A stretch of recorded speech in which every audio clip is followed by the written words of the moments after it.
या कॅन्डलस्टिक्सकडे बघून तुम्हाला कधी प्रश्न पडलाय की ॲक्च्युली हे काय असतं कॅन्डल? एक ग्रीन, एक रेड कॅन्डल, आणि का ट्रेडर्स लोक याला दिवसभर बघत असतात? यात असं काय गुपित दडलंय?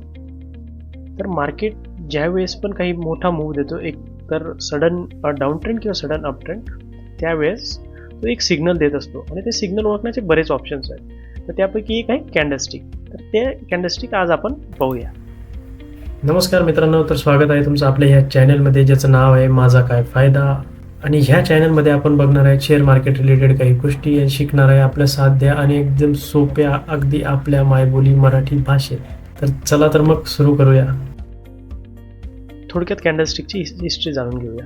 कॅन्डलस्टिकचा शोध हा मोनिहिसा होमा नावाच्या व्यक्तीने तांदूळाची ट्रेडिंग ह्या गोष्टीसाठी 18व्या शतकात लावला. त्यानंतर जे हे पाश्चात्य जगाला ज्ञात करून देण्याचं काम केलं, ते केलं स्टीव्ह नेल्सन यांनी. आणि त्यांचं एक फेमस बुक पण आहे जे तुम्ही रेफर करू शकता. त्या बुकचं नाव आहे जॅपनीज कॅन्डलस्टिक चार्टिंग टेक्निक, जे फर्स्ट पब्लिश झालं 1991ला. कॅन्डलस्टिक एक स्मॉल ग्राफिकल रिप्रेझेंटेशन असतं की जे शेअरची प्राइस दर्शवत असते. प्राइस आजच्या कंडिशनला काय आहे आणि आज दिवसभरात तिने किती मूव्ह केला. दिवसभर इन द सेन्स आपण प्रत्येक टाइम फ्रेमसाठी बघू शकतो, 5 मिनिट 10 मिनिटपासून तर दिवस, महिने. तर बघूया आता कॅन्डलस्टिकमध्ये काय असतं. काय कॅन्डलस्टिकमध्ये असते ती एक असते सर्वात महत्त्वाची, म्हणजे सेंटरचा पोझिशन दिसतोय ही असते त्याची बॉडी. ओके, हा असतो ओपन. हा ओपन म्हणजे अर्थात दिवसाच्या सुरुवात ज्या प्राईजने होते त्या प्राईजला म्हणतात ओपन प्राईस. दिवसाचा शेवट ज्या प्राईजला होतो त्या प्राईजला म्हणतात क्लोज प्राईस. आज दिवसभरात त्या शेअरने किती उच्चांक किंवा किती हायेस्ट पॉईंट प्राईस गाठली त्याला म्हणतो आपण हाय प्राईस. आणि एक सेम अपोजिट असतं, त्याने किती लोएस्ट पॉईंट गाठला त्याला म्हणतो आपण लो. म्हणजे अर्थात सर्वात कमी आज दिवसभराची किंमत ती असते लो पॉईंट. ठीक आहे, ह्या पोर्शनला आपण म्हणतो बॉडी, ह्या पोर्शनला म्हणतो आपण वीक. ग्रीन कलरची आपण यापुढे आपण बघणार आहोत ती असते बुलिश कॅन्डल. बुलिशचा अर्थ काय? ती किंमत वाढ दर्शवते, त्यामुळे त्याला म्हणतो बुलिश कॅन्डल. आणि जी कॅन्डल किंमत घट दर्शवते, म्हणजे आज समजा ही प्राईस ओपन झाली 100 रुपयाला, ठीक आहे, आणि ती प्राईस नंतर दिवसाच्या अखेरपर्यंत तो 90 रुपयापर्यंत गेला, तर 10 रुपयाचा तो जो लॉस दाखवते येते आजच्या दिवसाचा, तर ती कॅन्डल असते बेरिश कॅन्डल. त्याला म्हणतो बेरिश कॅन्डल. आणि ग्रीन कॅन्डलला म्हणतो आपण बुलिश कॅन्डल. काही कॅन्डलस्टिक पॅटर्न आपण अभ्यासूया. तर सर्वात प्रथम असते डोजी. डोजी कॅन्डल ही मार्केटची न्यूट्रलिटी दर्शवत असते. न्यूट्रलिटी इन द सेन्स की मार्केट कुठल्याही दिशेला जाऊ शकते, जे काही चान्सेस पॉसिबल आहेत. ती असते डोजी कॅन्डल. तर ती एका प्लसच्या आकाराची असते किंवा एक छोटी बॉडी असते आणि मोठी वीक असते. त्या कॅन्डलला म्हणतो आपण डोजी. नेक्स्ट असते मारुबुजू कॅन्डल, याला म्हणतो आपण मारुबुजू कॅन्डल.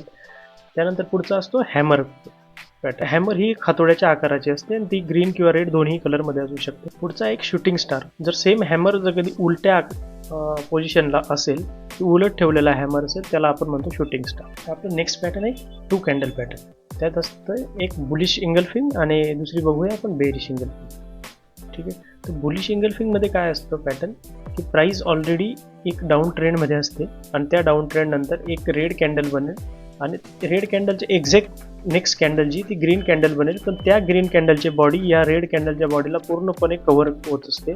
याला म्हणतो बुलिश इंगल्फिंग.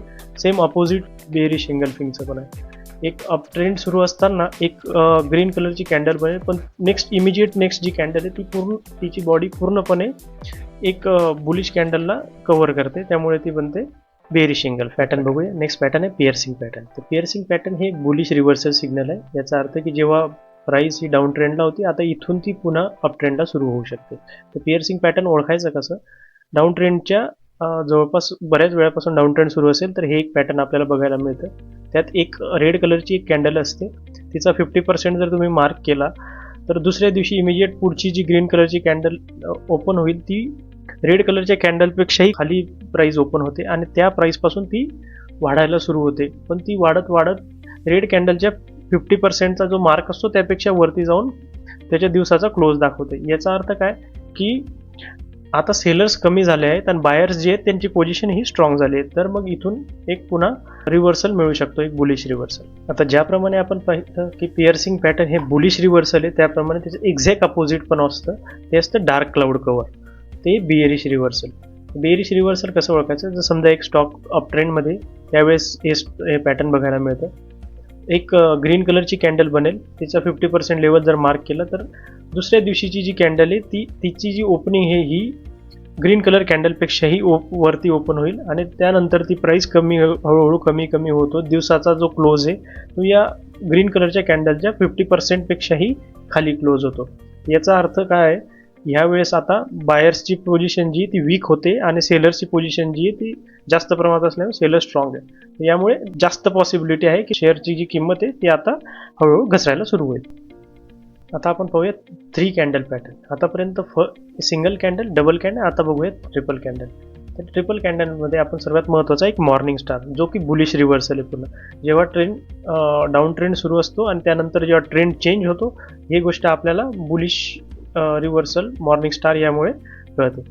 तर हा कसा दिसतो की एखाद्या स्टॉकची प्राइस ही डाऊन ट्रेंडमध्ये होती, त्यानंतर एक मोठी रेड कॅन्डल बनते. रेड कॅन्डल नंतर दुसरी एक डोजी, ऑलमोस्ट डोजी किंवा डोजी सारखीच किंवा एक स्पिनिंग टॉप पण म्हणू शकतो, अशा लहान आकाराची एक कॅन्डल बनते.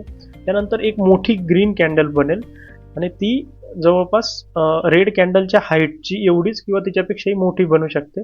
तर हे जर पॅटर्न आपल्याला जर कुठे बघायला मिळालं तर त्यानंतर त्या स्टॉकची किंमत ही वाढते. मॉर्निंग स्टारच्या एक्झॅक्ट अपोजिट असते, ते असतो इव्हिनिंग स्टार. इव्हिनिंग स्टार म्हणजे काय, बेरिश रिव्हर्सल. जर एखादा स्टॉक हा अप ट्रेंडला असेल आणि हे पॅटर्न बघायला मिळालं, त्यानंतर त्या स्टॉकची प्राइस ही जनरली आपल्याला घसरतानाच दिसते. ठीक आहे. तर हे पॅटर्न कसं असतं, एक स्टॉक आहे समजा की जो अप ट्रेंडमध्ये होता, त्यानंतर आता एक मोठी ग्रीन कॅन्डल बनली, त्यानंतर इमिजिएटली नेक्स्ट एक डोजी किंवा स्पिनिंग टॉप सारखी एक कॅन्डल बनली की ज्यानंतर हे मार्केट इनडिसिजन कळतं की कुठल्याही दिशेला जाऊ शकतं. त्यानंतर इमिजिएट जर मोठी कॅन्डल बनली रेडची, ज्याची बॉडी ही मोठ्या आकाराची आहे, थोडीशी लॉंग बॉडी असेल, तर ह्या पॅटर्नला आपण या तिघांना एकत्रित म्हणतो आपण हे इव्हिनिंग स्टार. आणि यानंतर जनरली प्राइस ही डाऊन ट्रेंडमध्ये जातो. आता पुढचा पॅटर्न आहे आपला 3 व्हाईट सोल्जर. तो स्ट्रॉंग बुलिश कंटिन्युएशन दाखवतो की हा जो रन सुरू होता, आता हा एक बुलिश रन कंटिन्यू होणार आहे. तर हा पॅटर्न कुठे बनतो, हाही डाऊन ट्रेंडच्या जवळपास शेवटीच बनतो. त्यानंतर आपल्याला ट्रेंड चेंज होतो ही गोष्ट कळते. तर ही कशी बघायची, समजा आता एक स्टॉक की ज्याची प्राइस कंटिन्यू ही कमी होत होती आणि आता इथे येऊन हे 3 जे आपले कॅन्डलस्टिक आहे हे बघायला मिळालं आणि हे 3चं एक पॅटर्न म्हणतो त्याला 3 व्हाईट सोल्जर. की या 3 व्हाईट सोल्जरचं काय असते, जवळजवळ तुम्ही बघाल तर तिघांची बॉडी ही सेम आकाराची आहे आणि बॅक टू बॅक तीनही ग्रीन कलरच्या कॅन्डल बनल्या आहेत. याच्यात मार्केटमध्ये ही पॉझिटिव्हिटी दर्शवतं की बुलिश किंवा बायर्सची पोझिशन जी ही स्ट्रॉंग आहे. आणि यात नंतर आपल्याला आता हा ट्रेंड जो आहे हा कंटिन्यू होताना दिसतो, जो की बुलिश कंटिन्युएशन ट्रेंड आहे. त्यात एंट्री पॉईंट असते की तिसऱ्या पॉईंट नंतर आपण जनरली एंट्री घेतो. पुढचं पॅटर्न आहे आपलं 3 ब्लॅक क्रॉस, जे की स्ट्रॉंग बेरिश कंटिन्युएशन. जे आधी जे आपण बघितलं ते बुलिश कंटिन्युएशन होतं, आता हे बेरिश कंटिन्युएशन. याच्यानंतर प्राइस ही कमी व्हायला सुरुवात होईल. ठीक आहे. तर हे एक्झॅक्ट अपोजिट असतं जे आधीचं पॅटर्न बघितलं आपण. यात काय असेल की या 3 बॅक टू बॅक रेड कलरच्या कॅन्डल्स बनतील, ज्यांची बॉडी ही जवळपास सेमच असेल आणि ही जी पॅटर्न बघायला मिळेल ही ऑलरेडी जर एखाद्या शेअरची किंमत वाढलेली आहे किंवा तो हलकासा अप ट्रेंडमध्ये असेल, त्यावेळेस हे पॅटर्न आपल्याला बघायला मिळतं. आणि ह्या पॅटर्न बनल्यानंतर जनरली प्राइस ही पुन्हा खाली जायला सुरुवात होते. म्हणजे हे एक स्ट्रॉंग बेरिश कंटिन्युएशन पॅटर्न. मित्रांनो, आतापर्यंत आपण ज्या पण गोष्टी बघितल्या या सगळ्या आपण थेरॉटिकल बघितल्या. चला तर आता प्रॅक्टिकल बघूया की ॲक्च्युअलमध्ये या गोष्टी घडतात की नाही घडत. ठीक आहे. हा एक अवेन्यू सुपरमार्टचा चार्ट. ठीक आहे. तर प्राइस इथं तुम्ही बघाल की हलकीशी ही डाऊन ट्रेंडमध्ये होती. डाऊन ट्रेंड येता येता इथे एक पॅटर्न बनला. तो ओळखा तुम्ही हा कुठला पॅटर्न आहे. बरोबर गेस केलाय तुम्ही की हा एक आहे मॉर्निंग स्टार पॅटर्न. याला मी थोडा आणखी झूम करतो. एक रेड कॅन्डल बनली, हलकासा तो रिट्रेसमेंट दाखवत होता. एक हलकासा प्राइस कमी होता इथे येऊन पॅटर्न बनलं जिथे एक रेड कॅन्डल बनली, एक प्लस आकाराची डोजी कॅन्डल, त्याची इमिजिएट नेक्स्ट एक ग्रीन कॅन्डल बनली ज्याची बॉडी थोडी मोठी आहे. त्यानंतर काय झालं तुम्ही पाहू शकता की प्राइस त्यानंतर कंटिन्यू ही वाढतच गेली. त्यानंतर पुढचा चार्ट आहे आपला पॉलीकॅपचा. मित्रांनो, हे कुठलं सजेशन नाही, आपण एक बॅक टेस्टिंग करतोय की आपण जी एक्झाम्पल आपण बघितले तर ते खरंच ती किंमत वाढते की नाही ही आपला मोटो आहे किंवा हा आपला गोल आहे. तर आपण फक्त एक अभ्यासासाठी करतोय. हे कुठलंही तुम्हाला सजेशन नाही की तुम्ही या स्टॉकमध्ये इन्व्हेस्ट करा. ठीक आहे, तर आपण आपल्या अभ्यासासाठी कंटिन्यू करूया. तर हा चार्ट बघितल्यानंतर तुम्हाला यात 2 पॅटर्न दिसतील. तर ते तुम्ही ओळखायचे कसे, तर थोडं व्यवस्थित बघितल्यावर तुम्हाला कळेल की आणखी एक मॉर्निंग स्टार पॅटर्न इथे बनतोय, की हलकीशी प्राइस कमी कमी कमी कमी होत गेली. इथे एक रेड कॅन्डल बनली, त्यानंतर पुढची एक हलकीशी डोजी आकाराची कॅन्डल आणि इमिजिएट पुढची जी ती ग्रीन कॅन्डल बनली. तर हा बनला एक मॉर्निंग स्टार आणि मॉर्निंग स्टार नंतर तुम्ही बघू शकता की त्याची प्राइस ही वाढलेलीच आहे. जर तुम्ही थोडं आणखी मागे जर ऑब्झर्व केलं तर तुम्हाला आणखी एक पॅटर्न मिळेल, ते म्हणजे इव्हिनिंग स्टार. तर इव्हिनिंग स्टार कसा की ही प्राइस वाढत वाढत वाढत वाढत गेली इथपर्यंत. इथे एक ग्रीन कॅन्डल बनली, त्यानंतर पुढची इमिजिएट डोजी कॅन्डल आणि त्यानंतर पुढची इमिजिएट डोजीच्या पुढची जी ती रेड कॅन्डल बनली, ती पण मोठ्या आकाराची.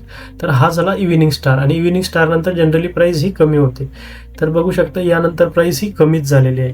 तर या चार्टमध्ये आपल्याला दोघी, एक मॉर्निंग स्टार आणि एक इव्हिनिंग स्टार, दोघी पॅटर्न आपल्याला बघायला मिळाले. हा चार्ट बघूया. हा हिंदुस्तान एरोनॉटिक्सचा चार्ट आहे. तर ह्या चार्टला बघून तुम्ही आणखी आपले उर्वरित 2 जे पॅटर्न आहेत ते बघू शकता. जर तुम्ही व्यवस्थित बघितलं तर तुम्हाला एक पॅटर्न इथे मिळेल. हा एक पॅटर्न आहे जो बुलिश एंगल्फिंग आहे, जो हलकीशी प्राइस रिट्रेस होत होती. इथे एक रेड कॅन्डल बनली आणि त्याची इमिजिएट पुढची जी ती नेक्स्ट ग्रीन कॅन्डल, जी की मोठी साईज आहे आणि तिच्या बॉडीने पूर्ण रेड कॅन्डलच्या बॉडीला पूर्ण रेड कॅन्डललाच कव्हर केला आहे. त्यामुळे याला म्हणू शकतो आपण बुलिश एंगल्फिंग आणि हे एक बुलिश पॅटर्न रिप्रेझेंट करते की त्यानंतर किंमत वाढत असते. तर तुम्ही बघू शकता की त्यानंतर किंमत ही वाढलेलीच आहे. पुढचा जर बघाल तुम्ही तर बुलिशच्या एक्झॅक्ट अपोजिट असतो तो एक बेरिश एंगल्फिंग, जे की एक डाऊन ट्रेंड पॅटर्न दर्शवते की तिथून किंमत कमी होईल. जर तुम्ही व्यवस्थित बघितलं तर तुम्हाला इथे पण एक पॅटर्न ऑब्झर्व करायला मिळेल. जर तुम्ही इथे बघितलं तर एक ग्रीन कॅन्डल बनली आणि त्याची इमिजिएट पुढची जी कॅन्डल आहे ती रेड कॅन्डल थोड्या मोठ्या आकाराची बनली आणि जिने आधीची जी ग्रीन कॅन्डल आहे तिला पूर्णपणे तिच्या बॉडीने कव्हर केलं आहे. तर हे असतं बेरिश एंगल्फिंग पॅटर्न आणि त्यानंतर जनरली प्राइस ही कमी होत असते आणि तुम्ही पाहत असाल की इथे प्राइस कमीच झाली आहे. तर अशा प्रकारे हे काही पॅटर्न ओळखायचे असतात आणि उरलेले जे पण पॅटर्न आहेत ते तुम्ही स्वतः अभ्यास करू शकतात. कुठलाही चार्ट ओपन करा, त्यात बॅक ट्रेस करा, त्यात बघू शकता तुम्ही की कुठून किंमत कशी वाढली आहे आणि त्यावेळेस चार्टने काय सिग्नल दिला आहे. तर ह्या गोष्टी आता बऱ्यापैकी तुम्हाला कळायला लागतील आणि तुम्ही जसा जसा तुमचा अभ्यास वाढेल तर तुम्ही या गोष्टी तुम्हाला यूज टू होतील. मित्रांनो, हे चॅनल सुरू करण्याचा उद्देश एवढाच होता की मराठी माणूस जो की या शेअर मार्केट, स्टॉक मार्केटला तो सट्टा समजतो, तो ॲक्च्युली सट्टा नाही आहे. तुम्ही जर योग्य पद्धतीने अभ्यास केला तर तुम्ही अगदी सोप्या आणि साध्या पद्धतीने हे शेअर मार्केट, तुम्ही हे स्किल जे तुम्ही विकसित करू शकता आणि तो तुमचा फायदा नक्कीच करू शकतो. तर हा फक्त आपल्या एक मराठी माणसाला एज्युकेट करण्यासाठीचा एक इनिशिएटिव्ह घेतला आहे. जर तुम्हाला व्हिडिओ आवडला असेल तर नक्कीच तुम्ही याला लाईक करा, चॅनलला सबस्क्राईब करा आणि शेअर करायला विसरू नका प्लीज. धन्यवाद. जय हिंद, जय महाराष्ट्र.